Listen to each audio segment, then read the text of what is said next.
Bismillahirrahmanirrahim. Assalamualaikum warahmatullahi wabarakatuh. Perkenalkan, nama saya Aldi Ferdinand Amansyah dari kelas HKID dengan nomor induk mahasiswa 101200135. Di sini saya akan mempresentasikan mengenai materi-materi yang sudah saya pelajari dalam mata kuliah Sosiologi Hukum. Di antaranya yaitu, sebelum membahas mengenai materi, di sini saya akan memperlihatkan peta konsep yang terdapat pada mata kuliah Sosiologi Hukum. Di antaranya sebagai berikut.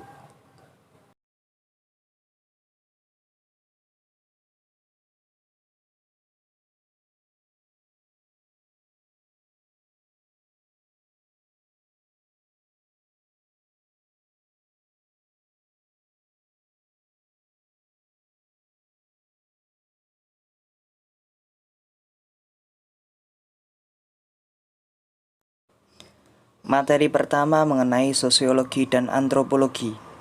Sosiologi adalah ilmu pengetahuan yang mempelajari tata hubungan dalam masyarakat serta berusaha mencari pengertian-pengertian umum, rasional empiris, bersifat umum dan dapat dikontrol secara kritis oleh orang lain yang ingin mengetahuinya. Sedangkan antropologi adalah ilmu yang mempelajari segala macam seluk-beluk, unsur-unsur kebudayaan yang dihasilkan dalam kehidupan manusia. Selanjutnya yaitu pemahaman dasar tentang sosiologi hukum. Sosiologi hukum adalah bagian dari sosiologi jiwa manusia yang menelaah sepenuhnya realitas sosial hukum, dimulai dari hal-hal yang nyata dan observasi perwujudan lahiriah di dalam kebiasaan-kebiasaan kolektif yang efektif. Manfaat yang dapat kita peroleh dalam mempelajari sosiologi hukum diantaranya: hasil dari kajian sosiologi hukum mampu untuk membuka serta menambah cakrawala berpikir dalam memahami permasalahan serta perkembangan hukum yang ada di dalam masyarakat. Kemudian memahami perkembangan hukum positif di dalam suatu negara dan masyarakat dengan konstruksi perpaduan antara sosiologi dan hukum. Selanjutnya materi tentang sejarah dan perkembangan sosiologi hukum. Perubahan-perubahan dalam masyarakat tentu saja dihadapkan kepada tradisi dan pemikiran yang sudah mapan, niscaya menimbulkan konflik. Keadaan seperti itu ditunjuk sebagai faktor yang mendorong kehadiran sosiologi hukum. Skyut menghubungkan perkembangan serta kemajuan sosiologi hukum di Skandinavia, Amerika Serikat, Jerman dengan perubahan sosial serta situasi-situasi konflik yang terjadi di negara-negara tersebut. Skyut melaporkan bahwa di Skandinavia, di mana sosiologi hukum dalam anti modern pertama muncul pada tahun 1948 sampai 1952, berlangsung perubahan menuju kepada pemerintahan sosialis. Pada latar belakang itulah sosiologi hukum muncul di negara tersebut. Sebuah artikel sederhana pada tahun 1971 telah mengemukakan kekurangan tersebut, yaitu tentang keterbatasan dari studi hukum normatif dan diperlakukannya suatu pendekatan lain. Dekade 70-an dapat disebut sebagai momentum mulai berkembangnya sosiologi hukum di Indonesia, ditandai dengan munculnya tulisan-tulisan yang tergolong ke dalam studi sosial mengenai hukum dalam konteks sosial yang lebih besar. Materi selanjutnya yaitu tentang paradigma sosiologi hukum.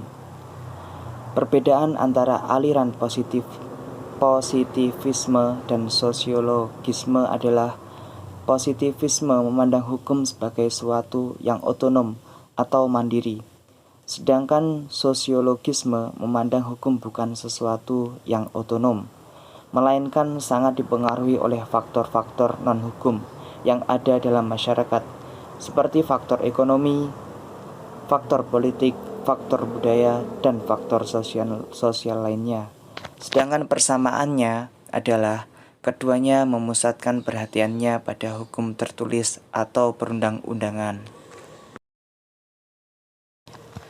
Materi yang selanjutnya yaitu mengenai teori sosiologi hukum. Teori strukturalisme adalah teori yang berusaha untuk memahami aspek-aspek kemasyarakatan yang bertitik tolak dari pendekatan kepada struktur bahasa yang digunakan oleh masyarakat tersebut. Kemudian juga dasar masyarakat yang menganggap subjek atau aktor bukan sebagai variabel bebas, tetapi lebih merupakan variabel yang tidak bebas, yang selalu dipengaruhi dan dikungkung oleh struktur masyarakat. Struktur mana terdapat dalam pikiran alam bawah sadar masyarakat. Sedangkan teori fungsionalisme struktural adalah suatu bangunan teori yang paling besar pengaruhnya dalam ilmu sosial di abad sekarang. Materi selanjutnya yaitu tentang hukum dan solidaritas sosial. Lewis Coser pada tahun 1971 menjelaskan bahwa yang dimaksud Durkheim mengenai fakta sosial adalah suatu ciri atau sifat sosial yang kuat yang tidak harus dijelaskan pada level biologi dan psikologi, tetapi sebagai sesuatu yang berada secara khusus di dalam diri manusia. Ditzer pada tahun 2004 juga menjelaskan bahwa fakta sosial dalam teori Durkheim itu bersifat memaksa karena mengandung struktur-struktur yang berskala luas. Selanjutnya, Durkheim membagi jenis solidaritas tersebut ke dalam dua bentuk, yaitu yang pertama solidaritas mekanik dan selanjutnya solidaritas organik. Selanjutnya materi yang terakhir yaitu mengenai hukum dan perubahan sosial.